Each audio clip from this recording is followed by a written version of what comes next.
Welcome into the PFF NFL Podcast. Steve Palazzolo back here with Sam Monson. We are live on YouTube, Sam. Our classic Monday now going live.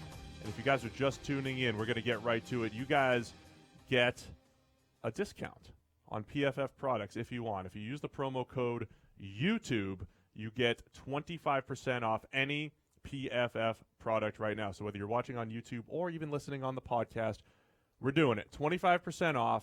Promo code YouTube. You can use it for Edge. You can use it for Elite. Sam, what's everybody getting with this 25% off? Well, they're getting a quarter of the money they would be paying off, Steve. That's how 25% works. Hoping you describe one of the products. I see. More. Okay. Well, if you're going for the Elite product, you get Premium Stats 2.0, the revamped, reskinned, everything.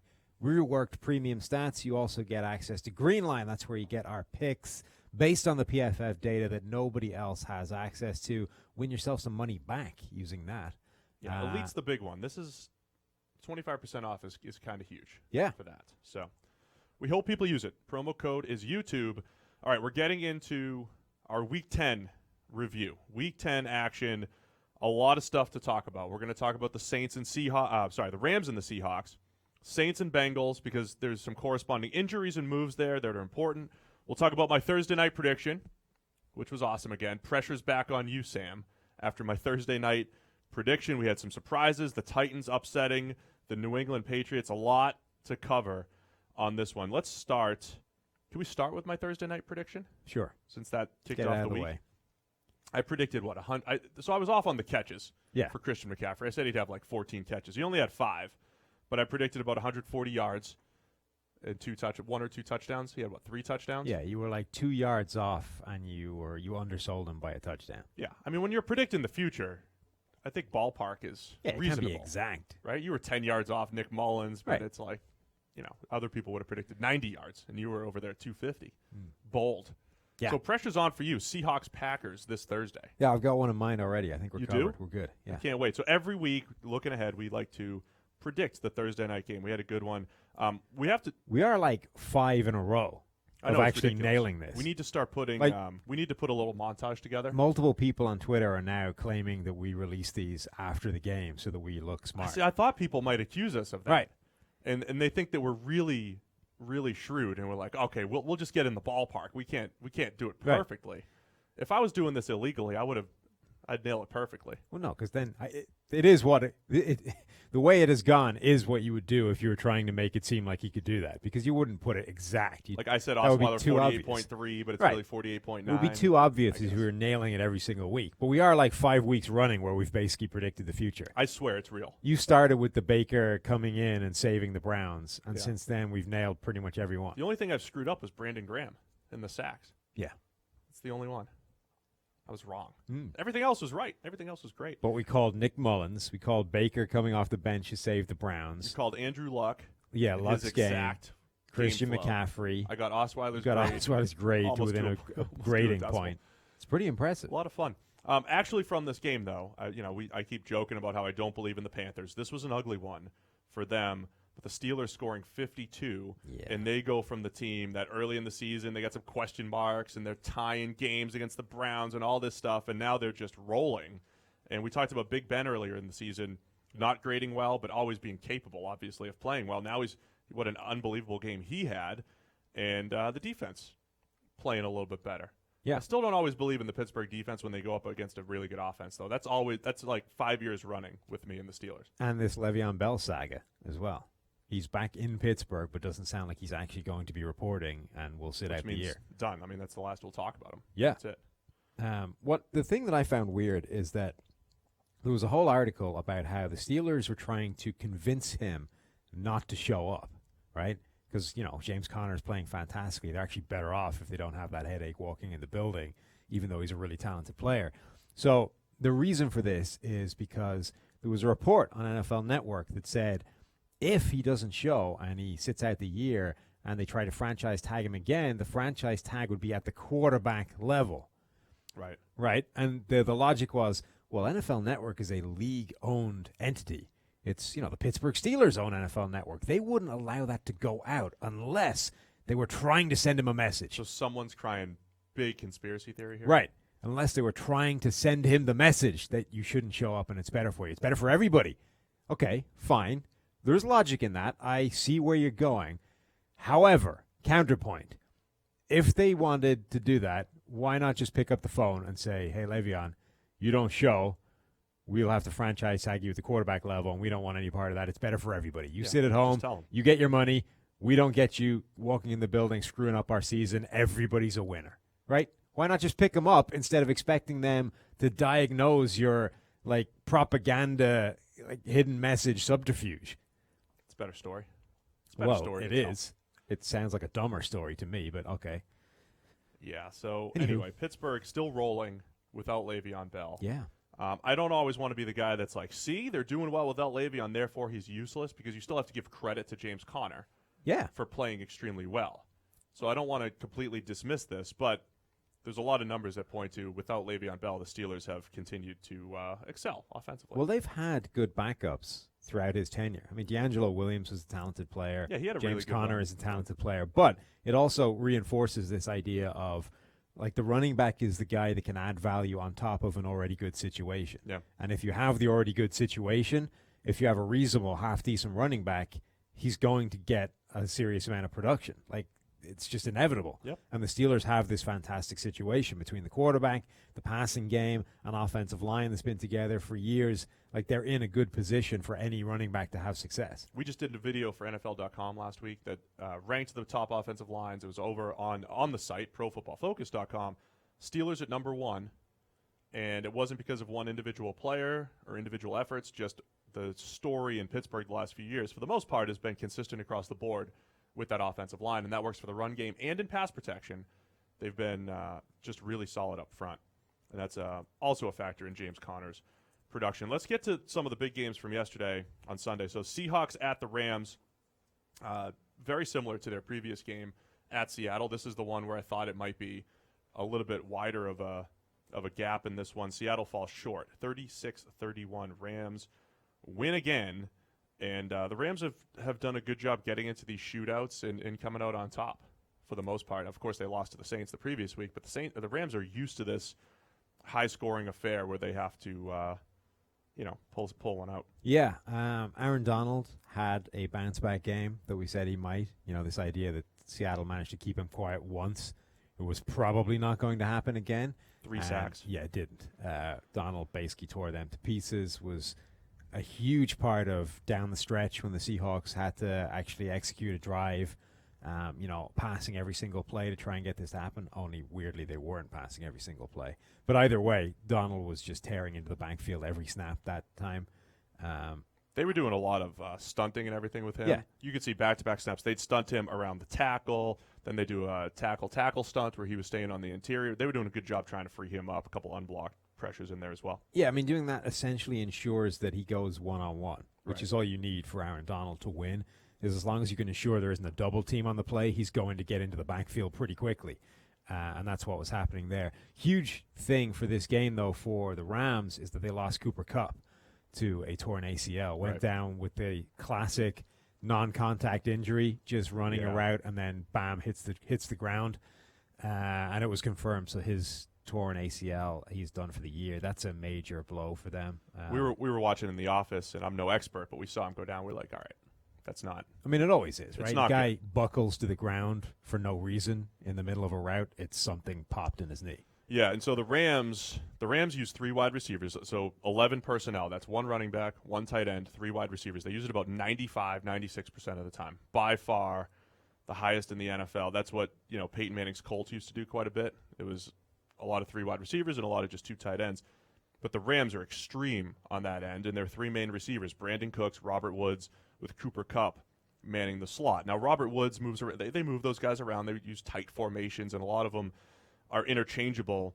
But this is a big thing for them. Kupp plays a ton of snaps for them, so it's going to be Cooks, it's going to be Robert Woods, and most likely Josh Reynolds picking up the slack. Josh Reynolds has done a good job when he's been out there. He's got a few touchdowns this season. Overall, he's been okay. But Cooper Kupp does bring that special slot weapon to this offense, and that's going to be a tough loss. Yeah, I mean, he's a good player, and that's it's not so much that they can't patch it up. It's that you are forced into the bench and you're forced to bring in a guy like Josh Reynolds, who's the next man up there. And there is a notable drop-off between Cooper Kupp and Josh Reynolds. So no matter what way you look at it, it's definitely a blow to this Rams offense. The 11 personnel thing is interesting because this is as extreme as anybody we've ever seen do this, essentially, in terms of sticking to one personnel grouping. And this was the thing that Ben McAdoo was harpooned for in New York. It's they only ever run 11 personnel. It's too much. It's too obvious. Everybody knows what's coming. Right. Only it turns out that the personnel grouping is almost irrelevant. It's the plays you're executing and how well you're executing them from that personnel grouping that are far more important.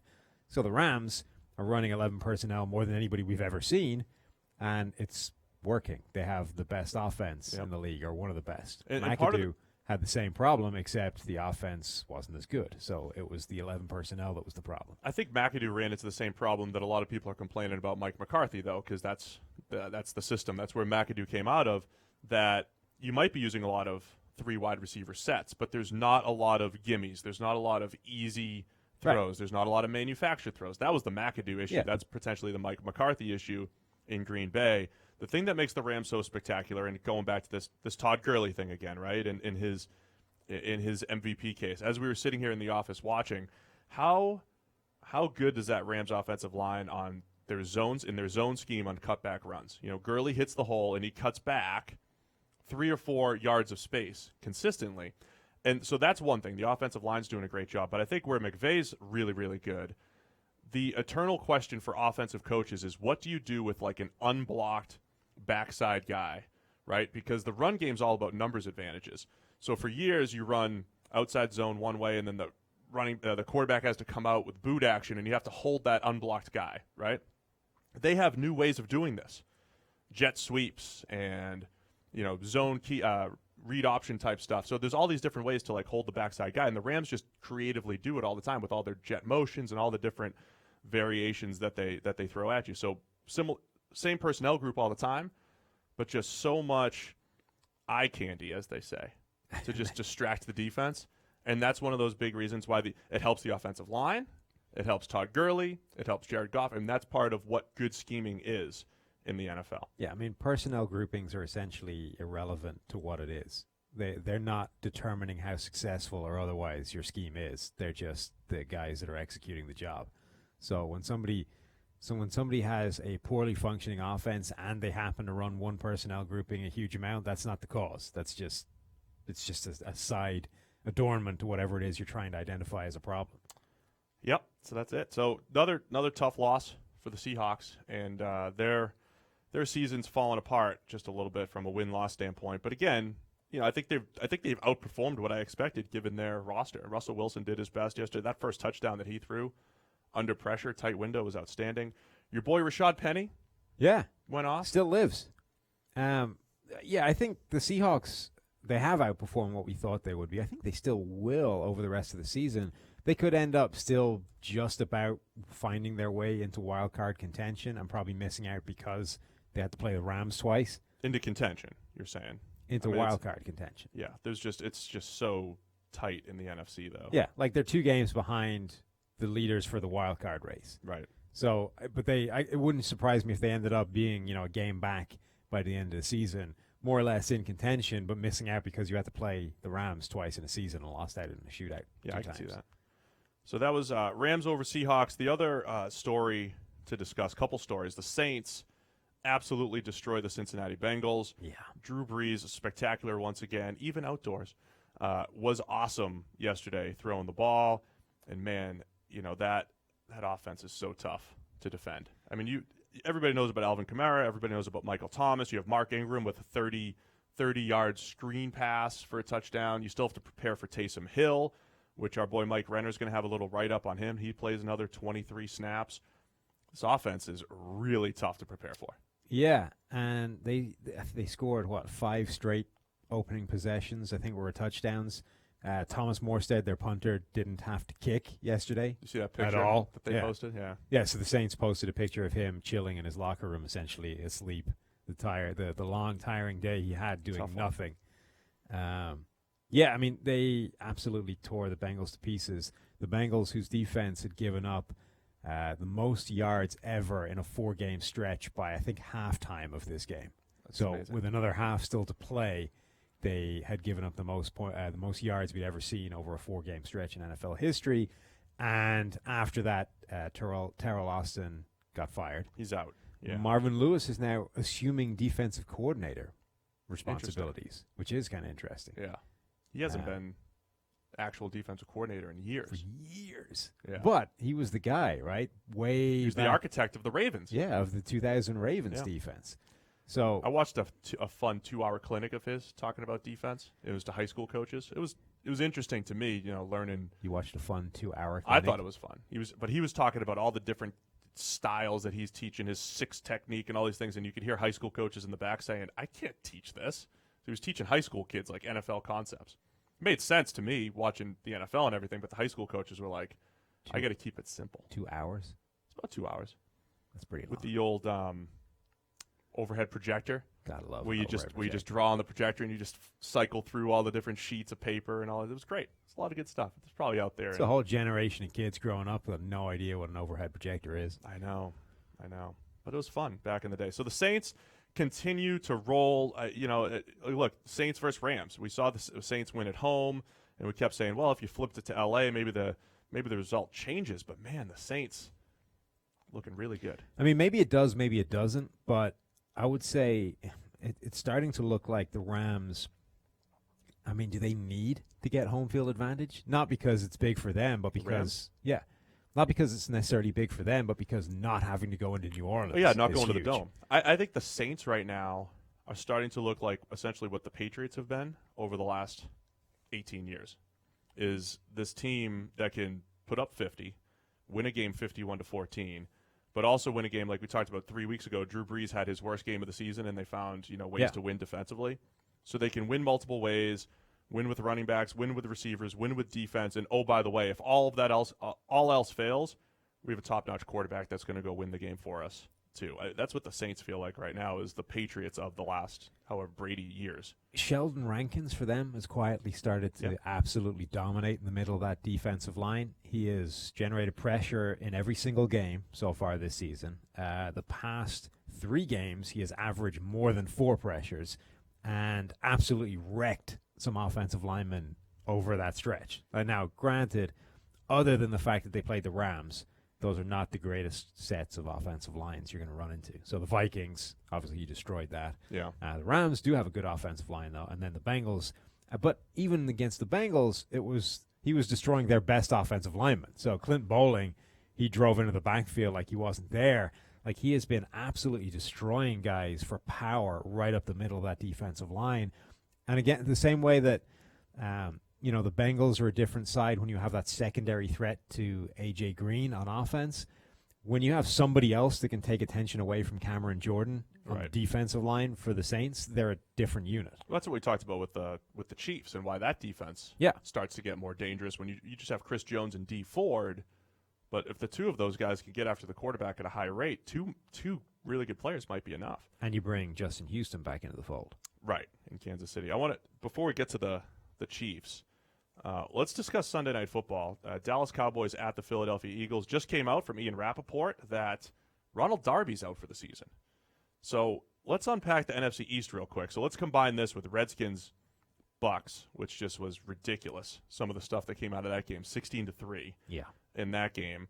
And the NFC East in general, I still don't believe in the Redskins.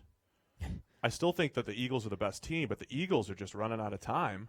They're not supposed to lose that game at home against the Dallas Cowboys, and they're just depleted in that secondary. They're running out of bodies in the secondary. Rasul Douglas played basically the entire game and got roasted. And now they're down Darby, so they're even further into the bench. And now you're starting to get to the point where they're dragging out defensive backs that you do not have names that belong on the field right now. Right.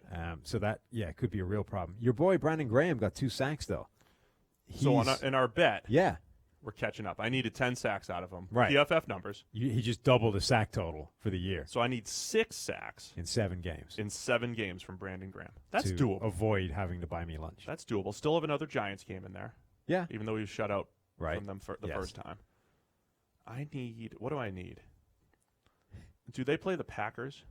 Well, if they do, that's not happening. No, I need Deshaun Kaiser is what I need.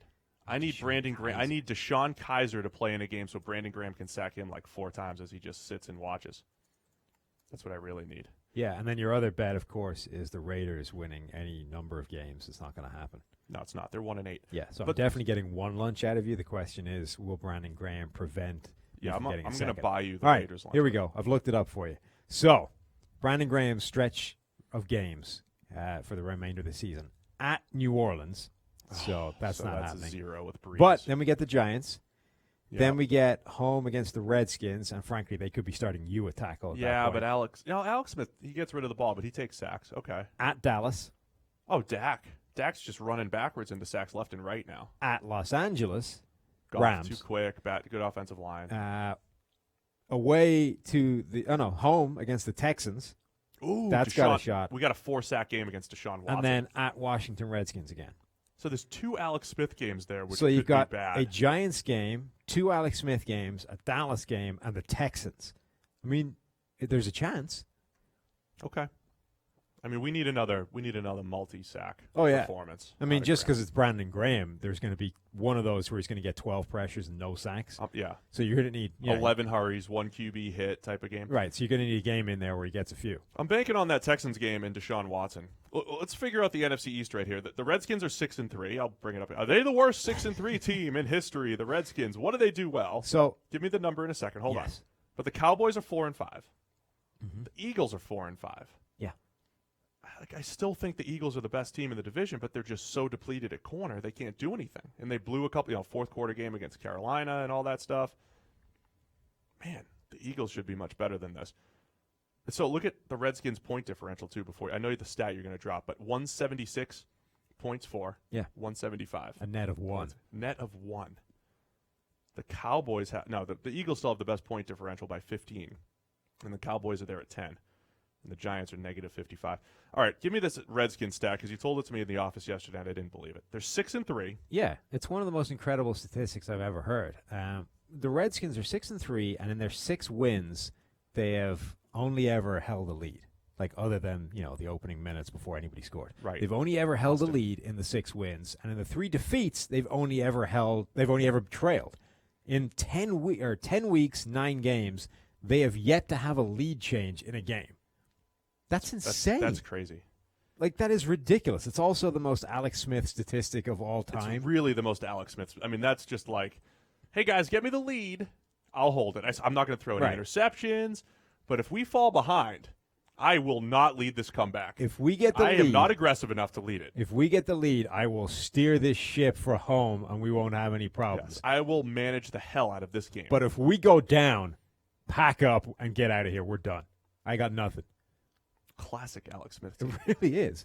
But I don't like. So it's one of those. They're 6-3. It's one of those stats where I have no context for that, right? Because I've never heard anybody bring anything like that up before. Right. So for all I know, this kind of happens at week 8 every season for a team. But it sounds crazy. It can't, because there's not a lot of teams that have this. The perception I have about the Redskins is I remember those bad losses, whether it was the Saints, whether it was who was it 2 weeks ago, where they just got smoked. Was it Carolina? Atlanta. I mean, so I remember these bad losses that they've had, and then you remember the good wins that they've had. They did a nice job against the Packers, and the defense can pressure the quarterback, and they've had their moments in the back end in coverage. But I think their defense is just the NFL these days. Every time I'm ready to say, hey, this is a pretty good defense, they get smoked because every defense is tied for 15th. It's just crazy. There are games where you see the lead change 4 times in the fourth quarter. The Redskins are now 10 weeks into the season and have yet to experience a lead change in a game. That's one of the most ludicrous things I've ever heard. So a couple specifics here. They beat the Tampa Bay Bucks 16-3, and the other ludicrous number coming out of this is the Bucks had 490 yards of offense, I believe it was. Something like that. And 3 points. Yeah. 400. Fitz threw for 400 yards. Yeah. They're on pace as a team, I believe, to surpass what Peyton Manning has the passing yards record for a season. Jameis Winston plus Ryan Fitzpatrick together are on pace to defeat that, to beat that. They're just chucking for yards left and right. Yeah, I mean, so this was a game where the kind of press coming out of this for the Redskins has been very positive. We found a way to win this game. It's like, well, your way of winning the game was to basically let Ryan Fitzpatrick torch you and then, implode in the red zone. Right. He did all sorts of crazy stuff. Don't get me wrong. I love watching Ryan Fitzpatrick play football because it's the most entertaining thing in the world. Always something But happening. it's completely ridiculous. And there's so many bad plays in there, in amongst the crazy good ones. They should have probably won this game given how easy they were able to move the ball on the Redskins, but they just kept throwing it away or conspiring to find ways to completely blow it in the red zone. Yeah, Jonathan Allen with 5 pressures. That ties his season high getting after the quarterback. Would still like to see a little better week-to-week consistency from Allen getting after the quarterback for the Redskins. Tampa Bay, I don't know what. Credit the defense. They played better than they have most of the season. They've started to play a little bit better, but, man, just so inconsistent week to week. And then getting back to this Dallas-Philadelphia deal, going to have Mike Renner in here later. We're going to shoot a little YouTube video because he's declared today he thinks Dallas is the best team in the NFC East. We're 7 days removed now from, the sky's falling in Dallas. We got to blow the whole thing up. Troy Aikman's calling for them to blow the whole thing up. And there are weeks where that certainly looks like it should be the case in Dallas, especially their road games all season. And then they step it up on the road at Philadelphia, Sunday Night Football. And even in that game, you're just like, Dak, what are you doing? Oh, Dak, nice play. Dak, what are you doing? Oh, that's nice. Just so inconsistent. Play for play, this team. I mean, his logic was the defense is the best defense in the division. And I can see a case for that. But he said he would pick them to win the division. Yeah, but based on their defense. Because of their defense. Yeah. And that I can see. I think the boss, Chris, and NBC and Sunday Night Football, they did a good job of saying this is a home-spun defense. This is all homegrown. And there's a lot of youth there, and there's a lot of good pieces on this defense. Xavier Woods had a great game last night. A lot of players that can get after the quarterback and cover on the back end. Yeah, DeMarcus Lawrence, Randy Gregory had some big plays. Got himself a sack on Jason Peters. And then Leighton Vander Esch coming in for Sean Lee has been playing really good. On absolute fire. So you've got Leighton Vander Esch, you've got Jalen Smith at linebacker. That's a really impressive and athletic pairing. Byron Jones remains one of the top corners in the league, having made that transition from safety in this offseason. So I can definitely see the case that defense is the best defense in the division as long as Philadelphia stays as banged up as it is on the back end. They just can't stop people, even if they're still getting pressure up front. And then you've got that Washington defense, which I think on its day is as good, if not better, than Dallas's, but they seem way more inconsistent. Right. Their ability to kind of be hot and cold is way more than this Dallas defense. I mean, when Sean Lee's healthy, you have Sean Lee, Leighton Vander Esch, and this rejuvenated Jalen Smith. What a linebacking core that is, because Leighton Vander Esch is just outstanding. 13 tackles that we gave him, 5 stops last night. Jalen Smith, again, just starting to look like the player that he was before the injury as far as his athleticism goes and flying around the field making plays. Inconsistency from Chidobe Awuzie, but you could see the talent from these guys. Byron Jones still having a very good season at corner, his first year at corner. I don't hate Mike's take. Well, I'll get the full breakdown on YouTube later, but if that offense goes from bouts of like Dak, why you're taking that sack, and we still graded Dak pretty poorly in this game, but he still made a few nice throws, and they could scheme it up a little bit in the red zone and take advantage of his running ability. Zeke running the ball hard, and so there's just so much inconsistency, but you can see the potential there for Dallas. Yeah, and they're still getting David Irving coming back. Like they haven't had him on the field yet. That's dangerous because up of front. Suspension. So you get that as well. You're actually in business. All right, let's fly through the rest of the league. The biggest surprise of the weekend, I think, Tennessee, 34-10 over the New England Patriots. Sometimes you see one of these games from the Patriots in a given year. We already had it against the Detroit Lions. The fact that it's happened again, that's surprising. That's not common in New England, and they were our number 2 coverage team coming in from a grading standpoint. But once again, in today's NFL, what does that even mean? You're tied for 15th, and they got torched. So the thing I think that I'm now enjoying the most from the Bill Belichick coaching tree is trolling. I think that's what his greatest gift to the coaching fraternity is when it comes to sending his underlings out into the world to grow on their own. So we come because Belichick is well known for his trolling of everybody else, right? It kind of gets lost in the shuffle a lot because he just wins all the time, and that's obviously the most important thing to focus on. Who's he trolling? But he's big on the trolling. So Belichick comes out, they run the same weird reverse pass to Tom Brady thing that they ran in the Super Bowl, where Tom Brady couldn't quite catch it. That was unideal. In this game, he caught it because it was, well underthrown this time. Behind him. But now he couldn't turn without falling over. So again, Tom Brady, it turns out, is pretty good at throwing the ball to people. Fair to say? League-wide, pretty good at that. He's terrible at catching the ball. Awful. Like useless. He can't either catch the ball or catch it and turn around without falling on his face. The ball was behind him. Right. And most people that was like Cordero Patterson twice this year falling over on a pass. Would catch the ball, turn around, and make the first down. Tom Brady can't catch it, turn around without falling flat in his face. So 41. I would suggest that they stop throwing him that ball. They probably should. Anyway, a few plays after they did that, Vrabel hit them with the same play. Yeah. Epic troll job. Absolutely outstanding. I mean, that is so far my favorite thing about what Vrabel has done is hit the master back with his own troll job. It's fantastic. And both of the former Patriots players / coaches have absolutely dominated the Patriots this year. 34-10, the Titans beat the Patriots, and the Lions beat the Patriots 26-10. I've made the point in the past, I think, because this happened back in 2009 when Josh McDaniels went to the Broncos, and they did a good job of shutting down the Patriots offense. And in my head, I'm like, man, when you take an offensive coach, they know the offense inside and out. They can shut down an offense. Because every time Brady gets to the line, McDaniels knows what he's thinking. And we saw this with John Gruden in the Super Bowl. He goes to Tampa Bay. Well, it helped that they didn't change their offense from when he left. There's that too. But, Rich Gannon for the Raiders back in the day, Gruden was coaching him the year before. Then he's played him in the Super Bowl with Tampa Bay, and they know every adjustment. They know everything. It's a lot easier. But now we're seeing the Patriots get shut down by Matt Patricia and by Vrabel, guys who have some familiarity with the offense, but from the defensive point of view, I don't know. I just thought that was interesting because I'd never really thought that defensive guys had the type of insight to really shut down the offense that they know inside and out. So Tennessee now becomes this, in a league of average defenses, they're sitting near the top because if you're just looking at points against, they're doing a really good job. I know they haven't played a ton of really good teams, but it's an impressive job keeping the Patriots to 10. They held the Chargers to 20. They haven't given up a ton of points. I know they held Philadelphia to 23, Houston to 17. I think what you're seeing is that this idea that there's no top defense in the NFL. Every defense starts at 15 in a league-wide ranking. Yeah. But so I think what that is a product of you can't do it week in, week out. It's just too hard. The NFL offenses are too good. There's too much variance involved in trying to shut an offense down every single week the way you used to be able to.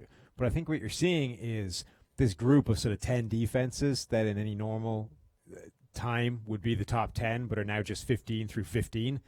That's it. Just so everybody understands, we're ranking every defense starting at 15. Yeah. There's no top 14 defenses in the NFL. They're all 15th to 32nd. Right. So I think what you're seeing is this group of the top 15 defenses all being 15. Right. Any one of these is capable of a game where they shut down one of the top offenses in the NFL. And the Titans are one of the top 15. Yeah, they just can't do it week in, week out. They can't consistently do it against a series of good offenses. But you'll get a game like this where the Titans' defense shuts down a good offense. You'll get a game where Baltimore's defense looks like you can't score on it. There's a game in there, or a couple of games for each one of these. The Patriots. Yeah, for each one of these better than average defenses. Right. Which just shuts teams. Like the Bears have had that as well, where they Absolutely. just completely throttle on offense, but they can't do it every single week. The Patriots are a top 15 defense. They are 1 week removed from us saying, wow, they just held the Packers to 17.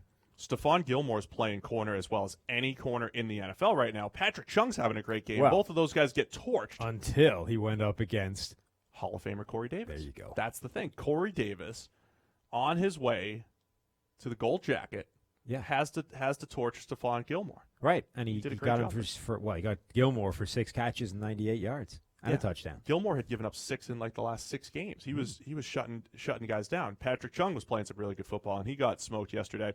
So that's the thing.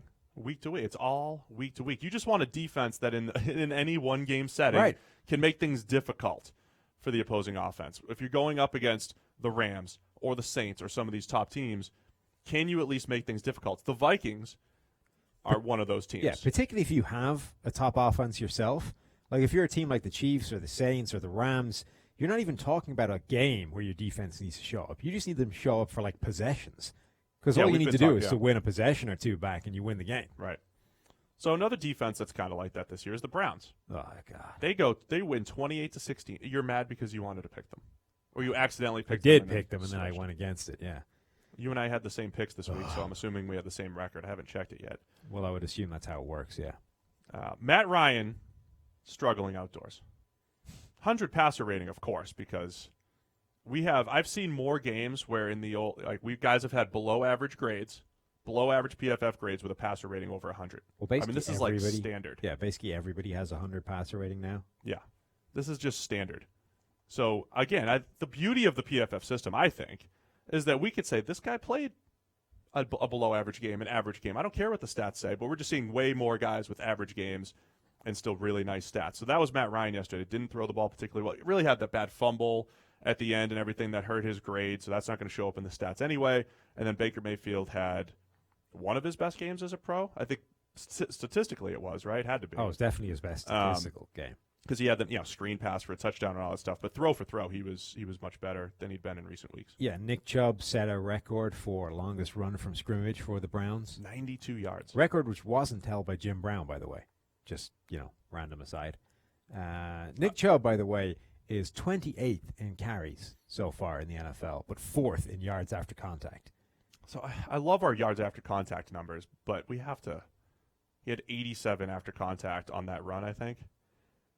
It gets skewed by long runs here and there. Yeah, he's averaging 5 yards per carry after contact. And he's because of the one really long well. run. 155 yards after contact out of 176 He's had several very long runs, which are helping. He's busted through 24 tackles in 94 carries. I mean, he should have been the guy for a while. Yeah, right from the outset, basically. I mean, that's why they traded away Carlos Hyde. I mean, it's just looking smarter and smarter. Joe Schobert back into the lineup, playing some excellent inside linebacker. TJ Carey making plays all over the field. Sam, what is going on? Well, the important thing is when Baker got himself in trouble, scrambling to right field, he looked up and Rashad Higgins was there in the end zone for a touchdown. We got to do splits. And that's how you win the game. Do we have Baker splits when Higgins is on and off the field? We should look that up. You throw the ball to Rashad Higgins and good things happen. Now, okay, they only did it once in that game, but it was a 28-yard touchdown. Yeah. So the Falcons continued to disappoint us because they also looked like a team that should have been 6-4 in a couple weeks and, creeping back into the NFC playoff picture. That back seven, though, just so depleted. I don't think they could do it. Jordan Richards out there with the starting unit. Well, that's usually a bad thing. Yeah. Only played 20 snaps. I mean, they're just so depleted, I think, on the back end. It's just tough for them to compete at this point. Plus, playing outdoors. The Browns defense, though, did a really good job this week. TJ Carey basically going one-on-one with Julio Jones for most of the game would seem like a terrible idea on paper. But Carey actually did a really good job against Julio Jones. He had a pass breakup in there. He had tight coverage for a lot of it. Only gave up 43 yards total despite being targeted 10 times. Like, that's a really impressive performance against somebody who should have outmatched him. All right, we've got so we have a debate for the people that are watching here. Oh, yeah? A lot of people are debating about Mitch Trubisky, which is always, Chicago Bears fans listen to us quite a bit. Appreciate all of our Bears fans. And we've been harsh on Mitch Trubisky, not because of anything personal, but because we grade every single play and every single throw. So going back to this point of guys with negative grades and good stats, I mean, he's the epitome of that this year, just so you can see. Just check out this breakdown. We've got two elite games. Yesterday was one of them for Trubisky. Yeah, would you like the numbers? And the rest are below average games. Yes, I would like to see this season we have one game of 93.7 against the Bucs in Week 4, one game of 88.6, this most recent game against the Detroit Lions. We have 3 games in the 40s, 3 more games in the 50s, and the highest other game outside of those two spectacular games was won at 65.1. So basically, Trubisky has been terrible from a grading standpoint outside of those two spectacular games. Yeah, so let's explain what some of the discrepancies are, okay?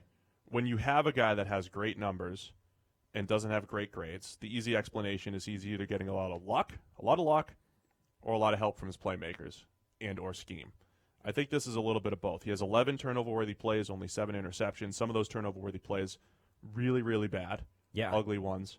That's just throws, turnover-worthy throws. That's a pretty good ratio for his interceptions, and a lot of yards after the catch leading to touchdowns. A lot of scheme-based yardage for Mitch Trubisky. Even though he's throwing the ball down the field a little bit, wide open receivers down the field too. That's also a factor. It's all going to show up in the grading. Not all 50-yard touchdowns are the same in our grading system.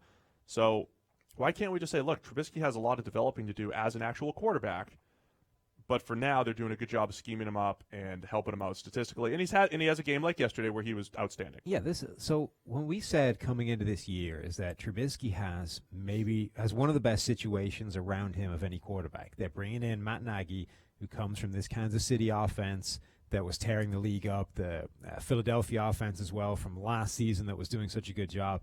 The RPOs they run, the additions of all these playmakers on offense in addition to the ones they already had, like Tariq Cohen, Jordan Howard, et cetera, et cetera. So on paper, this looked like a phenomenal situation for Trubisky to be in. And then the only question was, how good could he be? Because that really is what was going to determine how good the Bears are, right? But what you need to bear in mind, therefore, is that given what we've just said, that how great this situation is, there's like a percentage that you need to take off any statistics that he creates because the situation is so good. So we've just talked about all these things that are going to make life so much easier for him. Therefore, any numbers that he produces are not the same as any numbers some other quarterback might produce who doesn't have this great situation working for them. Now, I did glance. So here's the other thing, too. We've already got Bears fans leaving. They're all pissed off. Only 6 drops this year. And this was the thing I said about Deshaun Watson last year. When you have so few drops, that's far better than the league average. If you just call that league average all of a sudden, that drops you like 5 to 10 points off your passer rating immediately. Right. Trubisky's now number 4 in ESPN's QBR, which I don't pay a ton of attention to, but I do enough just for some perspective. I think QBR overrates rushing a little bit, and he's been a fantastic rushing quarterback. I mean, he's done a great job within scheme and as a scrambler. He's had a ton of value as a runner. He has an 85.8 rushing grade right now, which is outstanding for a quarterback. So there is value with his legs, and we might undervalue rushing quarterbacks a little bit. I think QBR overvalues it. We might undervalue it a touch because we do focus a little bit more on passing because quarterback passing is still more valuable. But that could also be part of the disconnect. It doesn't explain a 101.6 passer rating, though, and a 60.6 or 54.4 passing grade. That discrepancy is massive, and that screams scheme and playmakers and luck now. Luck is a big part of it in drops. So Trubisky has 6 drops on the season from 333 dropbacks. Baker Mayfield has 319 dropbacks and 20 drops. And drops aren't necessarily just incomplete passes because more than one of Baker Mayfield's drops have actually ended up in the hands of defensive backs, and they've become interceptions. Yep. So we're not just talking about the effect incompletions have on your passer rating. You're talking about what happens if a completed pass becomes an interception and just takes a sledgehammer to your passer rating. Like, that's what we're talking about here, this Mitch Trubisky thing. If he had, let's say, 5 more drops and 2 of them would become interceptions, you're now talking about a guy who doesn't have a 101.6 passer rating. He's got like a 92 passer rating. And people are saying, well, he's okay, I guess.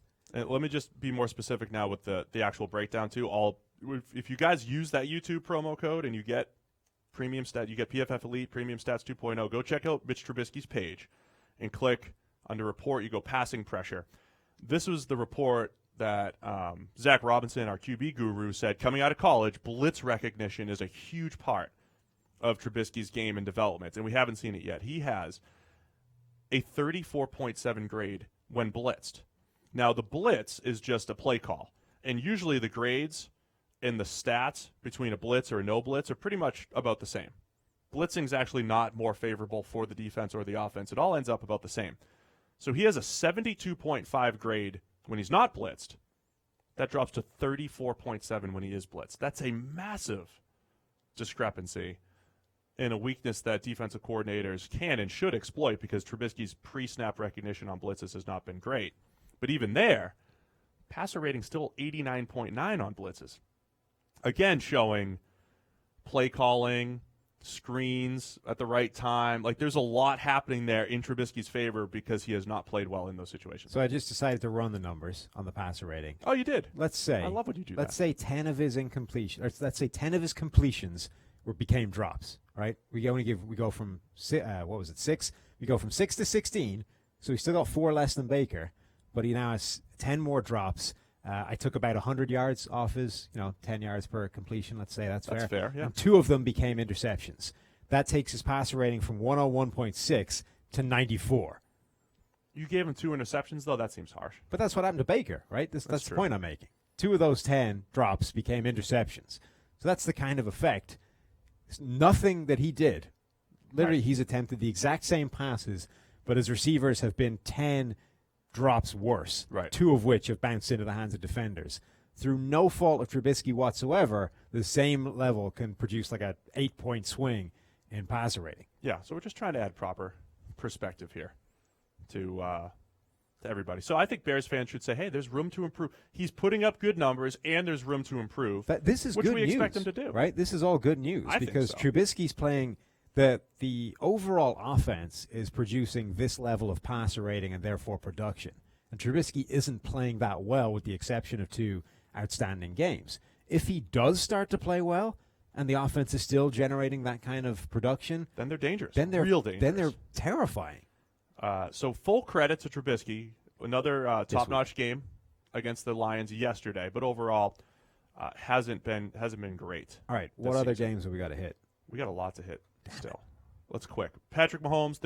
There's a debate in our live chat here, Sam. If he's human, there's a request for a DNA test. There's a debate if he's human. Yeah. Okay. He is pretty awesome. Another outstanding game for him, despite them only scoring 26 points.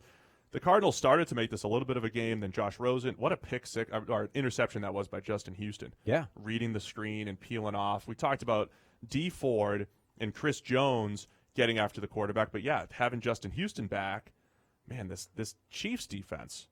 Well, also starts getting better and the better. Guys on the back end that we wrote off earlier in the season as being maybe the worst secondary in the game haven't been, right? They're all each one of those guys is capable of a terrible game. So we've seen Steven Nelson get absolutely eviscerated. We've seen Orlando Scandrick give up a ton of plays. They've been absolutely killed on certain plays, but overall, over the year, they've actually been pretty good. Like Steven Nelson has been pretty impressive. Scandrick has been pretty impressive. So those guys collectively are not actually that bad. Now you team that with these 3 pass rushers that are actually making an impact.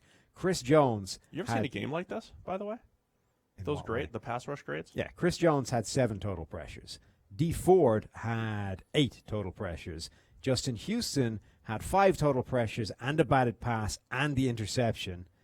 Chris Jones also had 2 batted passes, by the way. So that is an absolute ton of pressure coming from 3 guys, which is more than enough to shore up any deficiencies on the back end, of which there are fewer as the season goes. I don't think I've ever seen a game with 3 top-notch pass rush grades like that. Maybe like with Denver in their heyday. I guess the Eagles over the last couple of years. We got to check. But this is 82.5 pass rush grade for Houston, 84.1 for D. Ford, 91.2 for Chris Jones. All those stats that you mentioned, those guys were outstanding yesterday. I know it's the Cardinals, though. Yeah. It's the Cardinals' offensive line. So they won. They did what they should have, even though the Cardinals, they made it a nice game. They made it a competitive game. It's kind of impressive this game was as close as it was, given that's kind of like the nature of the NFL. It's not always like, oh, this looks like it'll be a 51-7 game. It just doesn't always play out like that. Like the Raiders yesterday, they kept it somewhat close against the Chargers, 20-6. Did they? Rivers kept throwing YOLO balls yesterday. That was weird against a really good, not so good Raiders defense. But the Raiders D played tough. I just can't figure out. Derek Carr was on this upward trajectory in his career, and it's just going the other way. He is broken as a quarterback. I mean, we've talked before about this idea that you can destroy a quarterback. I don't know. So right up until the point his ankle was broken, right? They were headed for the AFC Championship game that year. Derek Carr's ankle gets broken. He's really never been the same guy since. It's true. I don't know if he's inherently been gun-shy since he broke his ankle, or if that coincides with the time that offensive line began its decline to what it is now, which is terrible. But he has not been the same guy since that injury. And he has some of the most concerning pocket presence you will see from any NFL quarterback right now, which is just get panics in the pocket. If anything comes near him, he panics, starts running around, just flings the ball away. There are times where he does that despite nothing coming near him, just panics in a clean pocket, yes, does something crazy. Throwing the ball away on fourth down, people said, oh, it's a screen. I mean, it may have been, but though. Well, it was a pick play. I was talking to... even if it had been, nobody was downfield. And B, it's fourth down. What is your alternative? Right, even if someone something. Just chuck it. Right. Throw it into the ground, you're literally just giving up. Yeah. So that's bad. Maurice Hurst had a sack. Yay, Raiders pass rush. They had 11 charged or assigned pressures on the defensive side of the ball. Mm-hmm. Derwin James. Did we give him a sack for that? You desperately want Derwin to get given a sack. I was begging for it. I think if you watch the replay, though, Derwin James comes around on a stunt, absolutely destroys the running back. Yeah. And Derek Carr tries to dive out of the way. Uh-huh. Now, granted, Derwin didn't touch him. Yeah. There's a problem. But he deserves credit. He scared Derek Carr to the ground, and then someone else picked up the cleanup. But as I've just got through finishing telling you, you don't actually need to get near Derek Carr to scare him into doing something silly these maybe days. It wasn't that impressive. Right. Derwin James still remains the best pass rusher as a rookie. He did have 2 pressures. Come at me, Bradley Chubb fans. 2 pressures, including one that was against Colton Miller. One that should have been a sack. That should have been a sack. But it wasn't. Only 6 rushes. He had the 2 pressures. I'm both afraid very impressive. You're going to have to deal with it and move on. Just love Derwin James, and really scary what the Chargers are another top 15 defense, especially with Nick Bosa. Joey Bosa. I'm gonna be doing that a lot. Yeah. The next couple of years. Joey Bosa is going to be back. Yeah. At some point. Melvin Ingram, sack hit, a couple hurries, great game as a run defender. So that's that game. Another game that could have easily been a blowout, but 20-6. They kept it a little close. I think we got 3 more to fly through. Jaguars at the Colts. Leonard Fournette comes back for the Jaguars. Didn't miss a beat. So Bortles had an 80-yard touchdown. Was it Moncrief?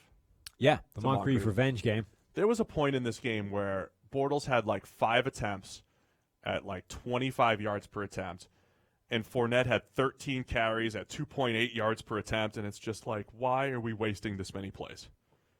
Why are you wasting that many plays? He didn't miss a beat, Steve. The NFL told me. Hey, they're our partners now. Let's not criticize the NFL. We partner with them. I don't know if you guys have seen our game previews on NFL.com, but we were watching this game at the time. It was Leonard Fournette has been completely and utterly ineffective, and yet they are going to pound him in from the 1-yard line so that his touchdown statistics look good, and we all say, wow, Leonard Fournette's back. The Jags, this is exactly what they needed. Points. This is exactly what the Jags have been missing all this time.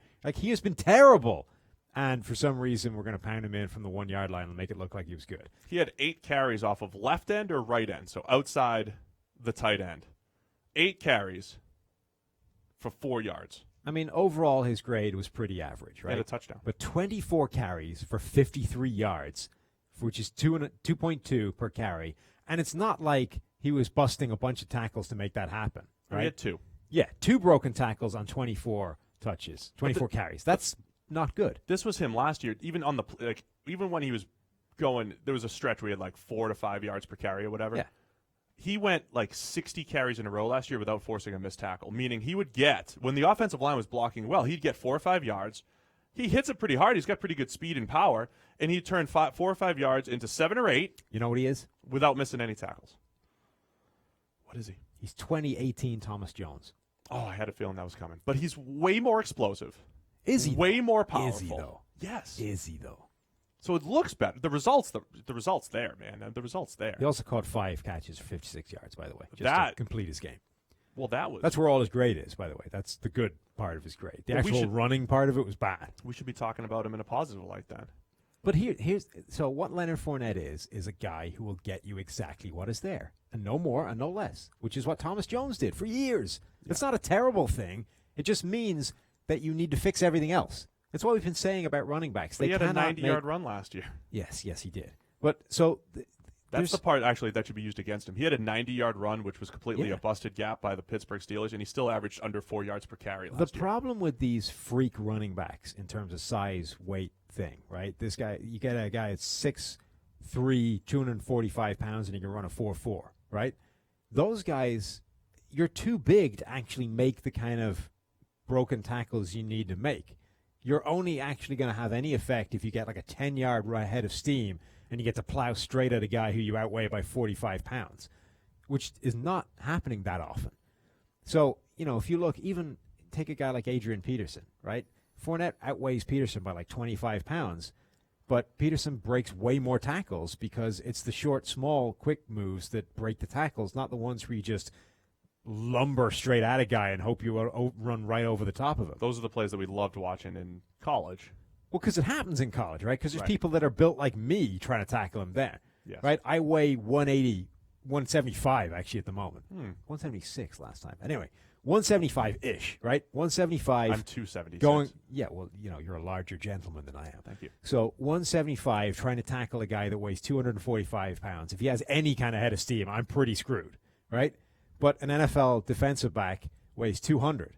It's not the same thing. You're you're a pretty impressive physical specimen yourself at 200 pounds. You're not simply being run the hell over by a guy that weighs, just because he weighs 245 pounds. So Derrick Henry relatively struggles at the next level. Fournette struggles at the next level. They just don't have the impact they have in college. We're seeing this a little bit with receivers, too. N'Keal Harry's a guy. I was just talking to Mike Renner about him. Makes freakish plays with his size and everything in college. But it's going to come down to, if you're the contested catch guy, if you're not a guy that can create separation in today's NFL, your value's so diminished. You don't need to be 6'3". And more to the point, you need to get open as a receiver, and as a running back, you need to get open as a receiver as well, but you need to be able to make guys miss in tight spaces. Yeah, and that's the thing. So the guys that are so devastating right now are receiving weapons and guys that can make you miss in a short area, not guys that can run in a straight line at you and hope you break a tackle. Let's discuss the Colts real quick, because it's just weird seeing this. The Eric Andrew Ebron Luck, show? The what? The Eric Ebron show? Yeah, Ebron, man. But look at Andrew Luck, 29 dropbacks, only under pressure 7 times. This combination of the scheme, quick passing game, and the offensive line improving. And that leads to games where he has a 129.4 passer rating from a clean pocket, which was about 3/4 of his dropbacks instead of half of his dropbacks. Yeah. It's a completely different deal in Indianapolis. The one interception that he had wasn't even his fault. Ebron's getting open. I mean, this Colts offense is rolling right now. Ebron, by the way, I still don't think is particularly good, but is more a product of this is what happens when you have a functioning passing game, rather than, look, Ebron's turned the corner. He's become the dynamic, devastating weapon we all thought he would be when we drafted him in the first round. He's still much better than he's still better than he was in Detroit. Yeah, because he was still terrible in Detroit. He's only 25 and a half years old. Right? He was really young. But he scored 9 touchdowns this year, right? So consequently, everybody's saying... I don't care about the touchdowns. But everybody else does. Everybody's saying, look... it's a fantasy breakout. Look, Eric Ebron's broken out. He's amazing now. He's incredible. 3 touchdowns this week. It's like, okay. But he is... but just the body control he's had along the sideline in a couple of those plays and running away from defenses, a bunch of them with busted coverages. The touchdown thing, I don't care. Because you can have a breakout year and have 3 touchdowns. He's made a few nice plays. I'm just saying he isn't actually that good right now, and he's more a product of what is being schemed open than he is of him playing amazingly. Fine. Quentin Nelson killed a guy. That was nice on the pole. But AFC South's getting interesting. Colts, Texans, Titans. It was always pretty interesting. All of them making a run. Let's just end. Is that all the games? No. Did we hit everything? No. The AFC East happened. Oh, it did?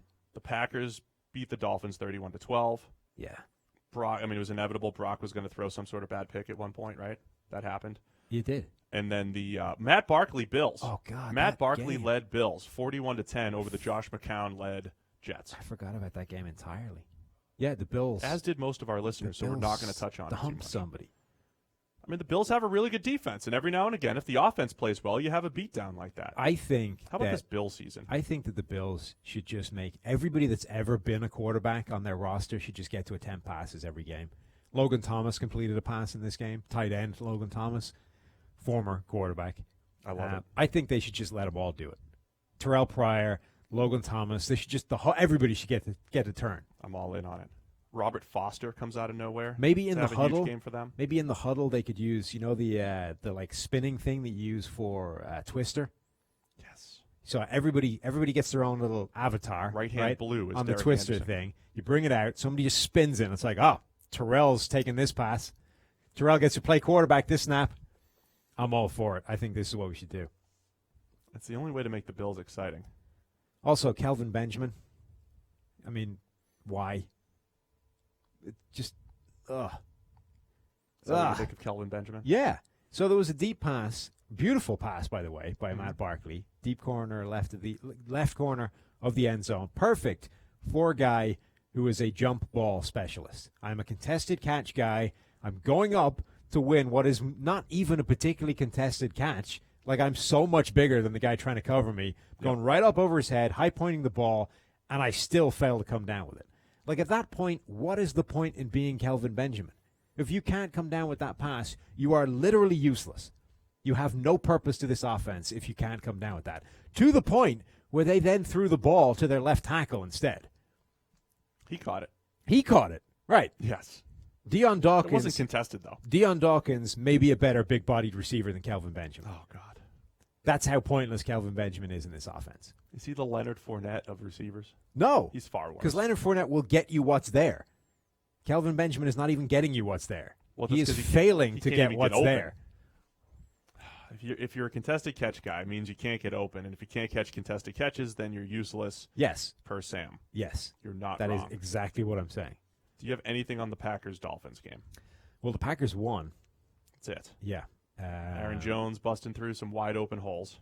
Frank Gore kind of bums me out, right? Not because Frank Gore is not You're good. You're so mad at Frank Gore. He's still, in fact, that's why he bums me out, because he's still good, right? He's 122 years old. Coming out of college, durability was the question mark, and now he just keeps on trucking. He's now set an NFL record for most consecutive seasons with, was it 500? 500, yeah. Which is a weird thing, like a weird stat to be collecting. I think that's what you say to me all Sunday as we watch the games. Like, who comes up with this stat? Who comes up with this? I mean, we're a stat but also, company, like now, but people are like 500 yards is nothing. Like, it's, I mean, 1,000 yards is nothing. Because you need some way to quantify how just slightly above average Frank Gore has been for a really like 500 is literally just a durability stat. That is the stat that says you have never been injured for any significant period of time in your career. The end. But the two people that he that had 13 were Walter Payton and Emmitt Smith. So I guess there's something to this idea of the durability thing. But anyway, rushing numbers are high. The point is, it's taking snaps away from Kenyon Drake, who got hurt. Banged up. But it's been taking snaps away from him anyway. No, I know. And the only person left on that roster is Kalen Ballage, whose snaps appear to be just another comic troll job. So far this season, Kalen Ballage has played 1 snap, 2 snaps, 3 snaps, 1 snap, 4 snaps, 5 snaps. It's going to go up now. Get him in the Wildcat like Arizona State was. He's played 16 snaps across, 6 games? Well, the Dolphins still have a 2-game lead for second place in the AFC East. Okay. So there's that. Yeah. That's a thing. It is. Is that every game? Have we hit everything? If you guys endured our AFC East talk right now, we're going to give you 25% off our products at ProFootballFocus.com. Use the promo code YouTube. So whether you're listening on the podcast or you're watching us live on YouTube, you can use the promo code YouTube for 25% off down the stretch here. Get your Green Line picks. Get your Premium Stats 2.0, everything you need. That'll do it for us this week. Week 10 is in the books. We'll be back Thursday night, Friday morning with Sam's big prediction for Seahawks Packers and an entire Week 11 preview. Thanks to everybody for tuning in.